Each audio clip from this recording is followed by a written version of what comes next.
essa parte. Ô, Bruno, o que é que você falou que você vai colocar? Oi? Falou que você vai colocar pra gravar? É? A Valkyrie tá na aula hoje. Ah, mas eu tô gravando pra vocês, pra depois vocês assistirem de novo. Ah, então tá bom. É, só pra Pedi pra ajudar. você gravar mesmo, que eu assisto as aulas de revisão pra fazer prova. Eu também assisto quando ele lá que as revisão, que as aulão. Foi ótimo para a prova. Tá vendo? Então aqui essa matéria de prova, tá? Nós vamos finalizar hoje. Não sei que dia que vai ser a prova. Ó, o Arthur chegou. Permitido. Bom dia, Arthur. É, e aí, hoje, então, nós vamos falar sobre a religião anglicana, né, que é a da Inglaterra, e a reforma da Igreja Católica, porque a Igreja Católica ela tinha que reagir. Chegou ao ponto, se a Igreja Católica ela não reage, ela ia assistir uma debandada, né, extraordinária de fiéis.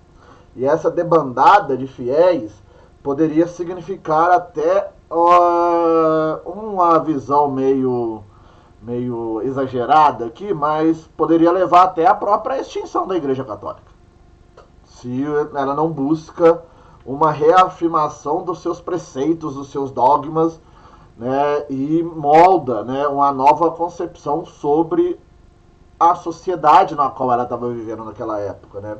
Nós estamos falando isso aí de século XVI. Então, para começarmos, vamos falar da Inglaterra. Vamos voltar lá para a Inglaterra e falarmos sobre. Tá aparecendo aí? Tá. Sobre a religião, sobre o anglicanismo. O anglicanismo, diferente do luteranismo e do calvinismo, o anglicanismo ele surge na Inglaterra mediante uma própria questão política. Não é uma questão religiosa que leva à criação do anglicanismo. É uma questão política. É um conflito entre o rei da Inglaterra, o Henrique VIII, contra o Papa católico Clemente VII. Clemente VII. Era um conflito político, de viés político. Não tinha nada ali de uma questão religiosa, né? Esse embate entre o rei da Inglaterra e o Papa da época. Mas era uma questão que girava em torno de uma posição do rei contra a Igreja Católica e uma questão da Igreja Católica não ceder às pressões do rei da Inglaterra. Isso criou um espaço, né, de intensidade política conflituosa. Era a famosa polarização da Inglaterra. Vamos dizer assim, no Brasil está na moda falar polarização, né? Então na Inglaterra, no século XVI, tinha uma polarização. Era um conflito entre o representante do absolutismo, o rei Henrique, e o representante da igreja, o Papa Clemente. Esta era a polarização política da Inglaterra em certos momentos do século XVI. E isso se torna, e essa polarização, esse embate político, se torna maior, tá? Quando alguns pontos que o rei da Inglaterra buscava era visto como empecilho pela existência da Igreja Católica na Inglaterra. O primeiro ponto vamos dizer assim, de intensificação desse conflito era o próprio projeto político do rei. Né? Nós estamos falando de um rei absolutista. Então esse rei absolutista ele quer consolidar todos os poderes. Né? Então eu quero uma consolidação dos poderes. Só que para consolidar esses poderes, ou seja, dele buscar a centralização do poder, ele não poderia dividir esse poder com mais ninguém. Só que ele dividia esse poder com a igreja. Porque o Papa, a Igreja Católica tinha poderes extraordinários. Poder político, poder econômico, poder de controlar as pessoas, ou seja, era um poder muito forte. Então, com a presença da igreja, atrapalhava o projeto de consolidação dos poderes por parte do rei da Inglaterra. Então, o objetivo era eliminar a igreja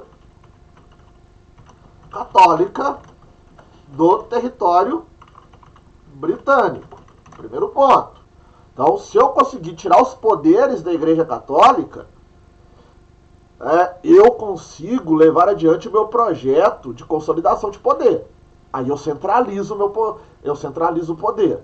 Mas enquanto a igreja estiver aqui, eu não consigo. Então esse é o primeiro ponto. Eu preciso entrar em um conflito mais acirrado com a igreja, esvaziar o poder da igreja, ou seja, até que ponto? Até eliminar essa igreja católica do território britânico para me consolidar os poderes. Esse era o primeiro ponto. Segundo ponto, eu precisava tirar o poder econômico da igreja. A igreja católica era riquíssima. É riquíssima até hoje, né? A igreja católica ela tinha muitos bens, muitas terras.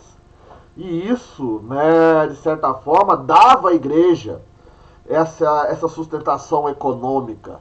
E isso fortalecia o próprio poder da igreja na sociedade. Então, o segundo ponto era tirar o poder econômico da igreja. Para isso, eu precisarei fazer o quê? Confiscar terras e bens da igreja. Então, esse era o segundo ponto. Eliminar o poder, tirar o poder econômico que a igreja tinha dentro do território britânico.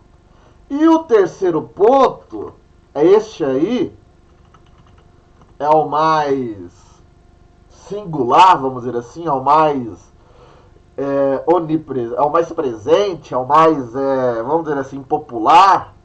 É o seguinte: Henrique VIII era casado, era casado com a princesa da Espanha.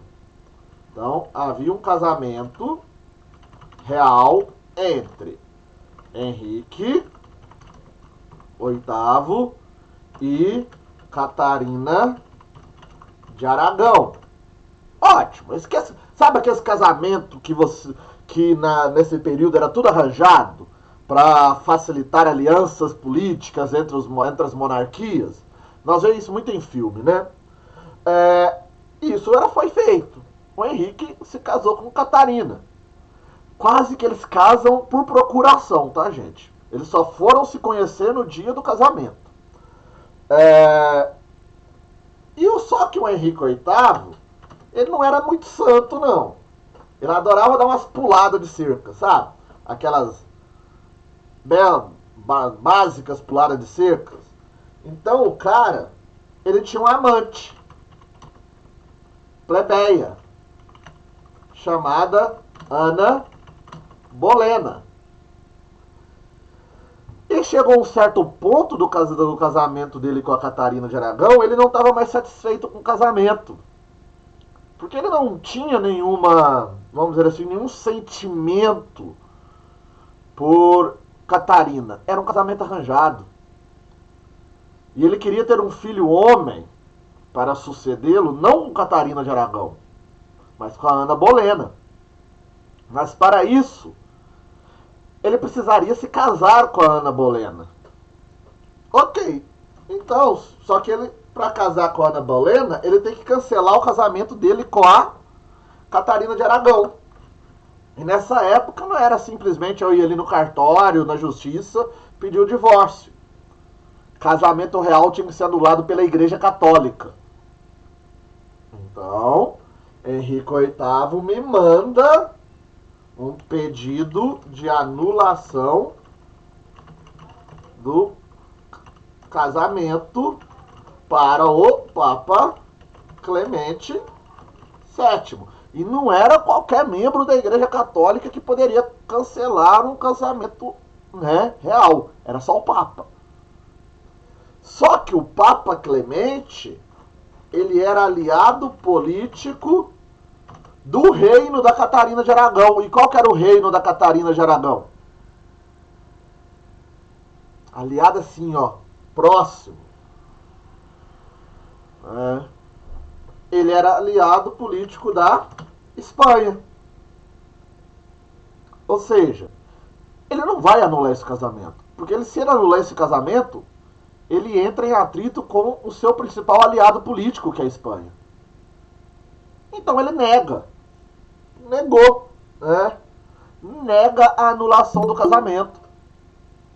Resultado disso, o Henrique VIII encontrou o momento certo para estabelecer a criação de uma nova religião na Inglaterra. Então a não anulação do casamento do Henrique VIII com Catarina de Aragão faz com que o rei da Inglaterra busque a criação de uma nova igreja para os ingleses. E aí colocar em prática não só apenas sua questão amorosa, mas também colocar em prática suas questões políticas, que eram tirar o poder econômico da Igreja Católica e consolidar os seus poderes. Então, para isso, nós vamos criar uma nova religião na Inglaterra. E essa nova religião na Inglaterra vai surgir dentro desse contexto. Até então, aí dando para entender? Hein, gente? Tá de boas? Pode continuar? Então, beleza. Pode. Por mim, sim. Então, aqui. Aí, o que acontece? Para criar uma nova religião, o imperador ele não tinha forças, né, supremas para fazer isso, né? Então, porque na Inglaterra, diferente das outras monarquias, existia um preceito constitucional, né, que é a Carta Magna de 1215, que instituiu o parlamento. Então, o parlamento mesmo, realmente, o parlamento era totalmente controlado pelo rei. Mas precisava que o parlamento aprovasse a criação de uma nova religião. Então ele fez isso, né? Em 1534, Henrique VIII envia para o parlamento a lei chamada Ato de Supremacia. É esta lei que vai criar a nova religião na Inglaterra. O ato de supremacia foi aprovado pelo parlamento. E a partir deste momento, tá, o rei passava a ser o chefe supremo da igreja em território britânico, na Inglaterra, né? E isso leva o rei ao quê? Bruno, Oi? os meninos estão pedindo para aceitar o Luiz aí. Eles mandaram no chat. Deixa eu ver aqui. Ah, ele entrou aqui.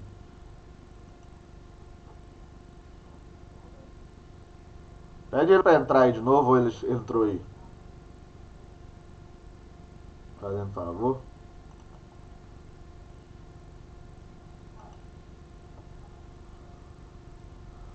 Aí o que acontece? O rei, então, passava a ser o chefe supremo da igreja.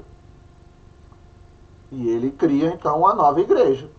Que para ele era o mais interessante criar essa nova igreja, né? Que é a igreja anglicana.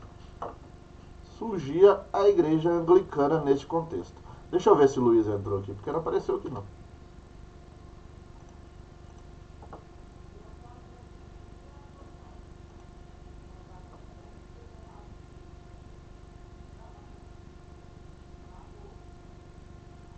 Alguém pede ele para entrar de novo aí, porque não apareceu aqui não, por favor. Aí, agora veio. Bom dia, Luiz. Bom dia, Bruno. Desculpa o atraso. Ah, de boa. Então vamos lá. Então aí criou-se a igreja anglicana. O rei conseguiu aquilo que ele queria, né? Neste exato momento, a igreja oficial da Inglaterra passava a ser a igreja anglicana. E aí o que o rei, as primeiras ações do rei como chefe da igreja católica foi o quê? Estabelecer ataques, né? Vamos dizer assim, foram ataques. Ataques à ordem religiosa católica. A primeira coisa que ele faz foi confiscar os bens e terras da igreja. Pegou todos os bens e todas as terras da igreja e colocou esses bens e terras aqui, à venda. E a nobreza britânica comprou essas terras. Então tirou todo o poder econômico da igreja. A igreja sai da Inglaterra com a mão na frente e atrás. A igreja católica. Sem nada. Tá? E aí, né, o objetivo maior era estabelecer o seu casamento com Bolena. E ele se casou com a Ana Bolena. É foda, né? Pensem comigo, o cara criou uma igreja pra casar. Isso que é gostar, hein? É. Isso que é gostar. Vocês vão ver que ele não casou só uma vez, 2 vezes, não. Daqui a pouco Não, você vai ver que ele era quase que Santo Antônio. ele amava tanto que ele tinha amor pra dar, vender, distribuir e sobrar ainda. Isso, e ainda criar uma igreja de quebra. Porque o cara, né? E aí o que acontece? Ele casou com a Ana Bolena, resolveu o problema matrimonial que ele tanto almejava, e aí era a hora de mostrar que a religião anglicana não era apenas um movimento de caráter político. A religião anglicana tinha que mostrar os seus princípios, seus dogmas, né? Toda religião segue alguns princípios, né? No caso da religião anglicana, os princípios são, tá? Quais são os principais princípios dessa religião?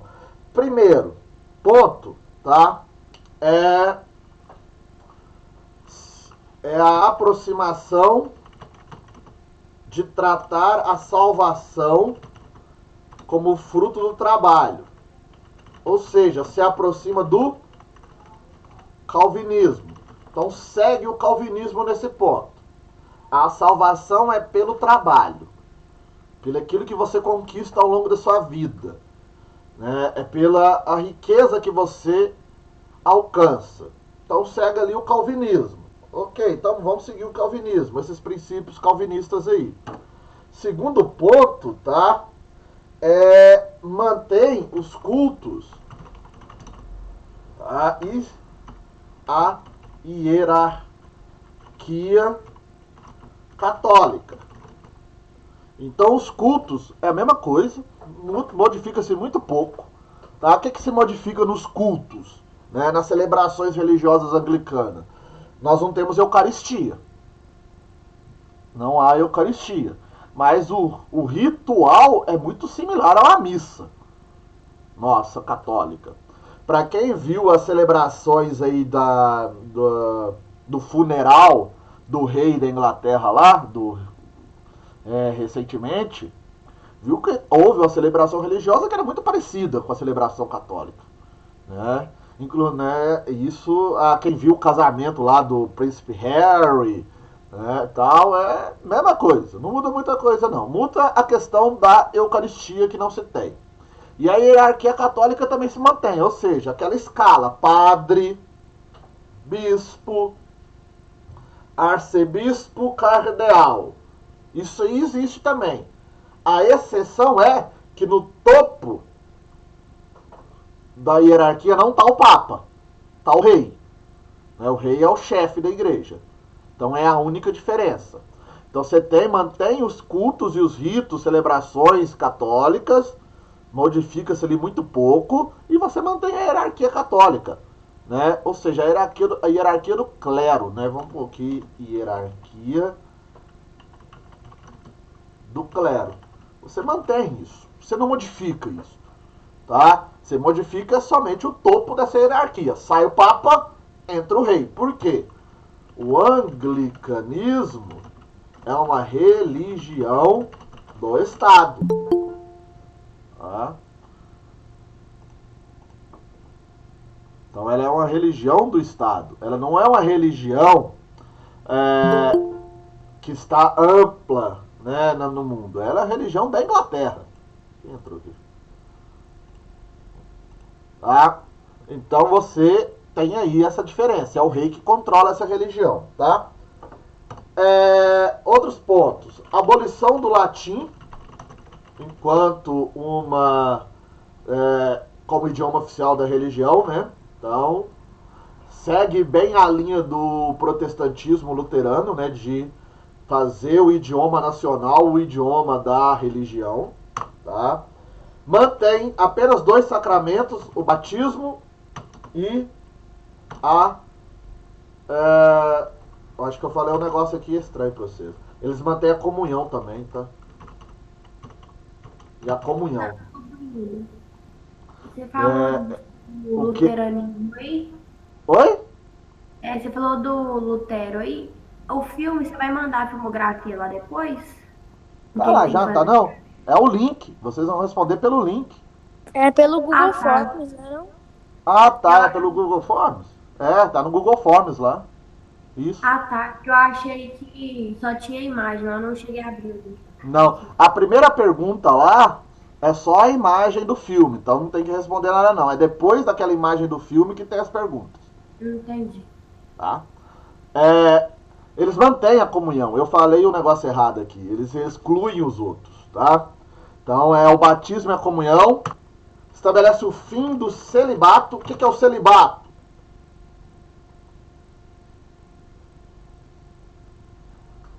Vamos ver se vocês é bom mesmo de primeira comunhão aí. O que é o celibato? Espera que eu vou perguntar ao Google. Pergunta o Google aí, celibato aí. Estado ou condição de pessoa solteira. Uma pessoa solteira. Solteiro? Que é o estado ou condição de celibatário, de pessoas solteiras. Celibatarismo. Mas não é isso. Celibato na igreja não é isso, não. Celibato na igreja é proibir o papo casar. Mantém ele solteiro, tá vendo? Mantém ele solteiro, né? Mas, popularmente falando, é o quê? Qual que é a regra? Padre não casa. Né? Então é isso. Na igreja anglicana... Oi? Ele só casa o povo. Só casa o povo. Não, ele casa, né? Com a igreja. Ele tem que ter um casamento pleno com a igreja para cuidar do seu rebanho. É isso que eles dizem. Então, o anglicanismo declara o fim do celibato. Na igreja anglicana, padre se casa. Pode se casar. Recentemente teve até casamento homoafetivo na igreja anglicana. Pra vocês verem como que eles são evoluídos.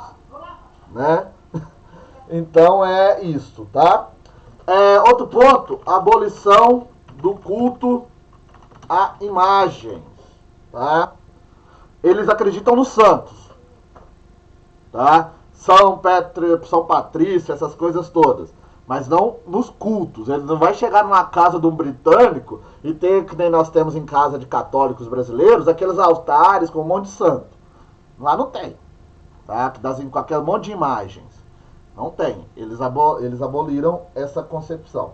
E aí então, né, surgiu a tal religião protestante. E aí o Henrique VIII, só para fechar, para vocês verem como que ele era um cara tenebroso, o Henrique VIII era um sujeito muito gente boa. Porque o cara conseguiu ter 6 esposas. 6 casamentos. O que é isso? Ou ele era muito gente boa, ou, né? 6 casamentos. Inclusive com a Ana Bolena, né? Então ele casou-se com a Ana Bolena, teve 6 esposas e teve 3 filhos. Tá? Só que ele não conseguiu... Só 3? Só 3. Uai, tá doido, tá fora da curva demais. Eu acho que ele não era muito bom da coisa, não. É, desses 3, ele não conseguiu fazer seu primogênito um homem. O primogênito dele foi uma mulher. Maria de Tudor. Mary Tudor. E aí é esta Maria de Tudor que vai assumir a monarquia, o reino da Inglaterra, após a morte do Henrique, e vai ficar conhecida como a Blonde, no inglês é péssimo, tá? Blonde Mary. Ou seja, a famosa Maria, a sanguinária. Essa mulher aí é o cão, viu? O cão chupando manga. E ela consolida o absolutismo na Inglaterra. É no governo da Blonde Mary que o absolutismo na Inglaterra se fortalece e ganha status de uma grande monarquia absolutista. Até porque com esse nome, né, Maria Sanguinária, né, já imaginamos o que ela fazia. Bom, então aí fechamos as 3 religiões. O anglicanismo, o calvinismo e o luteranismo. E aí eu pergunto, a Igreja Católica senta e espera isso acontecer de uma maneira plena? Não. A Igreja Católica contra-ataca.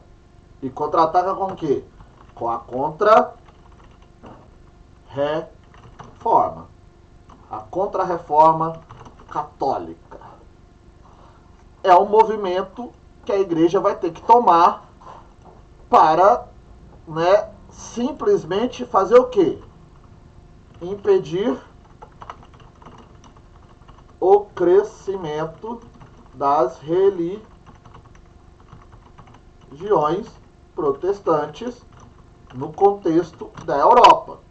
Se a igreja não toma essa atitude, pensa em criar meios para impedir o crescimento das religiões protestantes na Europa, a Igreja Católica estaria perdida. A Igreja Católica teria seríssimos problemas.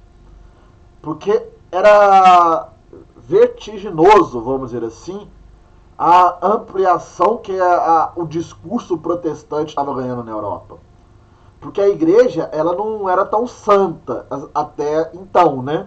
Se a gente for fazer uma análise da igreja, da origem do cristianismo, lá no Império Romano, até a Reforma, né, até o período das Reformas, a Igreja Católica fez muita coisa errada. A Igreja Católica, ela foi muito sanguinária, pegando o termo aí da Maria. Foi muito sanguinária. Então, as pessoas estavam cansados, né, de viver sob a opressão religiosa que era imposta pela Igreja Católica. E essas pessoas viram no discurso protestante uma saída. Vamos então para o protestantismo. E essa galera começou a ir mesmo, né? A igreja começou a perder fiéis constantemente, até que teve que se sentar e pensar, opa, nós temos que tomar uma atitude. Ou nós tomamos ações para barrar o avanço do protestantismo, ou nós estamos fardados à extinção aqui na Europa. E foram isso que eles pensaram, então vamos reformular. E a primeira ação para repensar a Igreja Católica aconteceu na Itália. Uma reunião que a Igreja convocou com um alto clero para decidir o que fazer. Essa reunião ficou conhecida como Concílio de Trento. Lembrem só daquele chocolate que vocês nunca vão esquecer do Concílio de Trento, tá? Aconteceu de 1545 a 1563. Então veio o Concílio de Trento. O Concílio de Trento, então, foi uma reunião consultiva para definir novas ações e padrões para a Igreja Católica com o objetivo de neutralizar o avanço do protestantismo. Então o Concílio de Trento foi isso. vamos nos reunir e tomar ações para impedir que esse protestantismo avance cada vez mais na Europa. E eles fizeram isso, tomaram as ações. Quais foram as principais ações? Né? A primeira grande ação tomada pelo Concílio de Trento foi reestruturar a formação clerical. Por quê? Um dos pontos de maior crítica que se tinha é que era se tornar um membro do clero tinha se tornado um negócio altamente lucrativo. Você paga para virar padre. Vamos mudar isso. Tá? A partir de agora, se você quiser entrar para o clero, você vai ter que estudar. Porque terá uma preparação educacional para se tornar um membro do clero. E o local para você estudar se chama seminário. Quando você vai à missa, você vê lá o padre até hoje falando: nossa, na minha época de seminário eu estudava teologia e filosofia. Porque os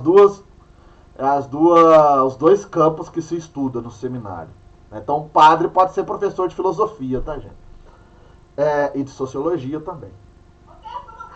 Então nós vamos criar um local para formação do clero. O clero terá uma preparação educacional, uma formação. Tá? E você vai para o seminário. Estudar. Só homens. Né? Tem isso também. Só homem que pode ir para o seminário.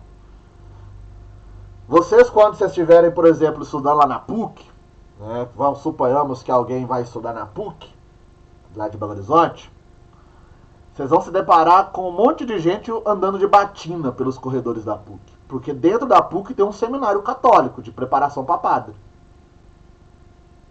Sério? A PUC nasceu de um seminário religioso.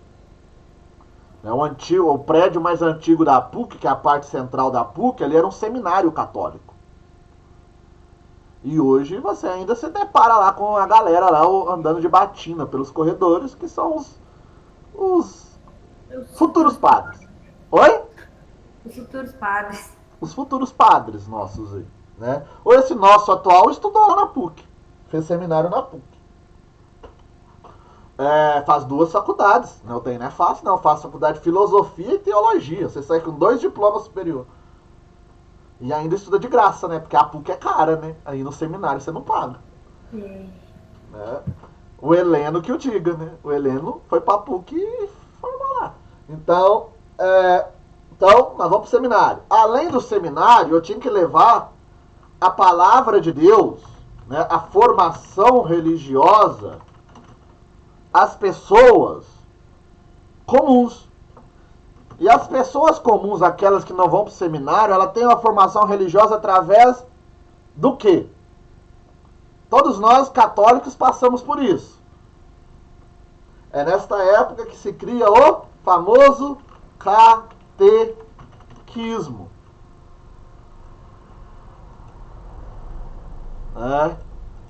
A catequização, o catequismo.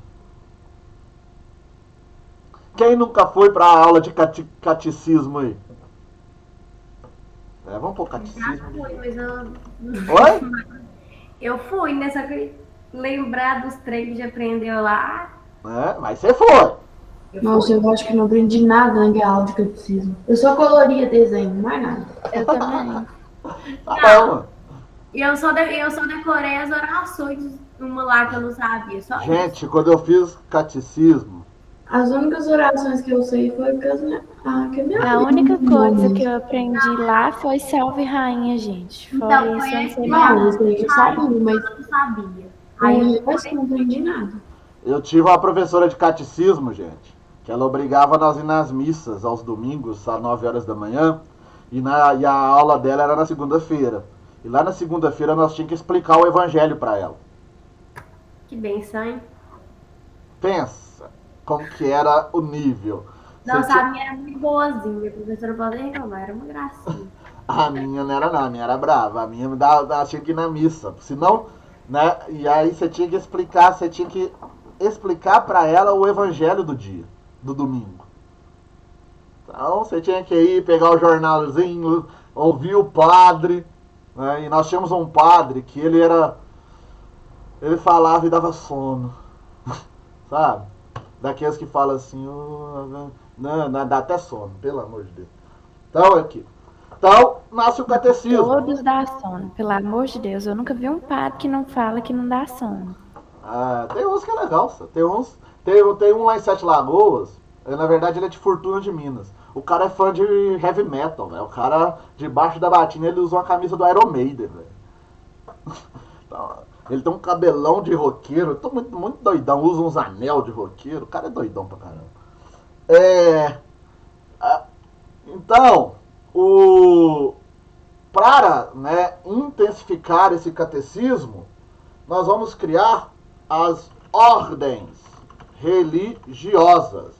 E a mais famosa dessas ordens religiosas foi a Companhia de Jesus, né, criada pelo padre espanhol Inácio de Loyola. Função dessas ordens religiosas, em especial da Companhia de Jesus, né, dos jesuítas. O atual Papa Francisco é um jesuíta, é da ordem jesuíta. É o primeiro Papa jesuíta que nós temos na história, de 2000 anos de igreja. O Inácio de Loyola, então, cria essa companhia para quê?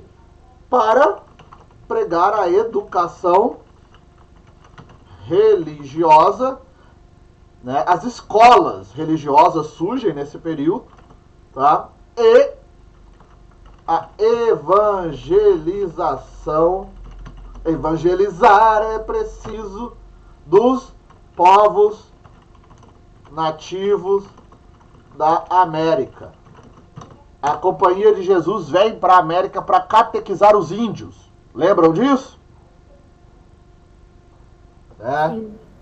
E aí também foi criado algumas coisas cruéis. A igreja não deixou de lado sua postura cruel, não, gente. Ela cria um index, lista de livros proibidos para os católicos. Então havia uma lista de livros que católicos não poderiam ler, tá? Entre esses livros, os livros de João Calvino, os livros de Lutero e por aí vai, tá? Então era uma censura, né, vamos dizer assim. E a reativação do Tribunal do Santo Ofício, também conhecido como Inquisição, para perseguir e julgar os hereges, os pecadores. Tá? Então eles reativam o Tribunal do Santo Ofício. Tá? No campo mais religioso, né, em si, da prática religiosa, o Concílio de Trento nos oferece a reafirmação dos dogmas, princípios e crenças do catolicismo. O catolicismo se reafirma como hoje nós conhecemos ele. Tá? O catolicismo é uma religião muito conservadora ainda. Nós temos ainda membros do clero que, por exemplo, condenam o uso de preservativo.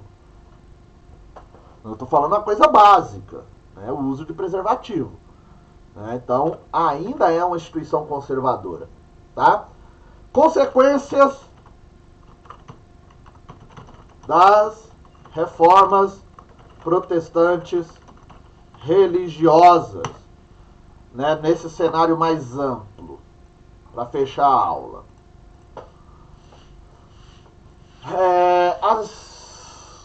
As religiões protestantes, elas estabeleceram, né, pela primeira vez, vamos dizer assim, a divisão da cristandade do mundo ocidental. A partir desse momento, o mundo ocidental passaria a dividir os cristãos em cristãos católicos e protestantes. Isso no mundo ocidental, tá? Porque no mundo oriental nós temos né, a Igreja Ortodoxa. Nós temos os católicos ortodoxos. Tá? As reformas criou um ambiente de guerras religiosas. Até pouco tempo atrás, tinha um território da Grã-Bretanha, a Irlanda, que nós tínhamos conflitos entre católicos e protestantes, né? Que era acirradíssimo, né? Um católico e protestantes não ocupavam o mesmo espaço. Eram rivais, e isso levou a guerras entre protestantes e católicos em muitos territórios da Europa, tá? Além de fazer uso da religião para impulsionar guerras civis. Outro ponto aí que foi também bem marcante nesse processo aí das reformas protestantes. As guerras nos países por causa da religião. Tá? Então nós tivemos guerras civis por causa da religião após, né, melhor dizendo, a consolidação das reformas protestantes, né? Também tivemos perseguição religiosa, principalmente perseguição aos puritanos na Inglaterra, tá? E, né, de certa forma, isso criou um espaço para a expansão do catolicismo em novas terras, as chamadas terras coloniais. O catolicismo, né, a Igreja Católica aproveitou das grandes navegações do período das grandes expansões marítimas para levar o catolicismo a outros povos, às novas terras. E eles conseguiram isso, né? Tanto é que hoje o país mais católico do mundo era uma colônia de Portugal. Somos nós. Apesar do avanço das igrejas protestantes no Brasil nesses últimos 20 anos, a Igreja Católica ainda representa mais de 70% dos seguidores religiosos no Brasil. O que faz do Brasil o país mais católico do mundo. E era uma colônia. Né? A primeira ação dos portugueses em terras brasileiras foi celebrar uma missa e mostrar aos índios que um Deus, ao mesmo tempo era três. Ensinou o índio a fazer Pai, Filho, Espírito Santo. Né? Era o catolicismo da época, era a Igreja Católica penetrando em novos povos. Ok? Dúvidas?